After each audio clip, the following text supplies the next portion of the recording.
कैसे खोले जाएं और इस दौरान क्या क्या सावधानी बरतनी होगी, इसे लेकर एनसीईआरटी ने केंद्र सरकार को गाइडलाइंस का ड्राफ्ट सौंप दिया है।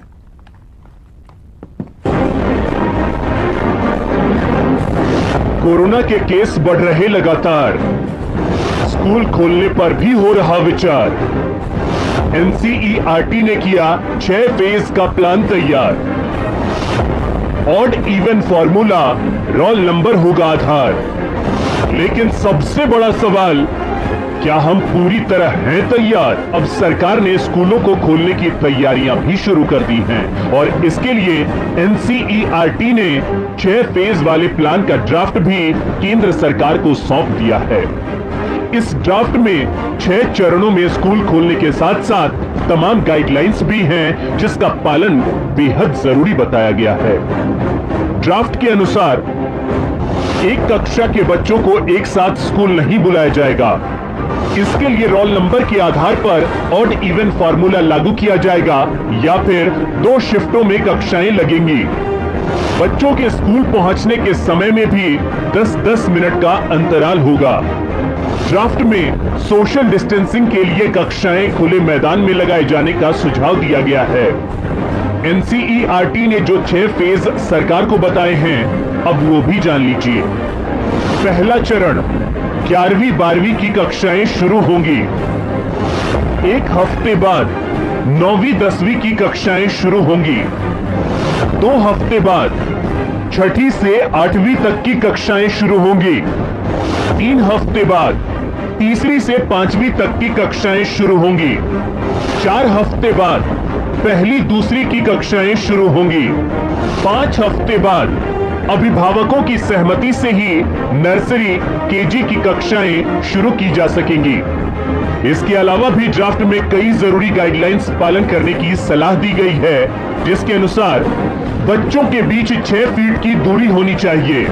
क्लासरूम में 30 या 35 बच्चे ही अभिभावकों की सहमति से ही नर्सरी केजी की कक्षाएं शुरू की जा सकेंगी। इसके अलावा भी ड्राफ्ट में कई जरूरी गाइडलाइंस पालन करने की सलाह दी गई है, जिसके अनुसार बच्चों के बीच 6 फीट की दूरी होनी चाहिए। क्लासरूम में 30 या 35 बच्चे ही बिठाए जाएं। क्लासरूम में एसी नहीं चलेंगे, दरवाजे खिड़कियां खुली रहेंगी। डेस्क पर नाम लिखा होगा ताकि बच्चे रोज एक ही 15 दिन में बच्चे की प्रोग्रेस पर अभिभावकों से बात करनी होगी कि कमरे रोज सैनिटाइज हो रहे हैं। मॉर्निंग असेंबली और वार्षिकोत्सव जैसे आयोजन नहीं होंगे।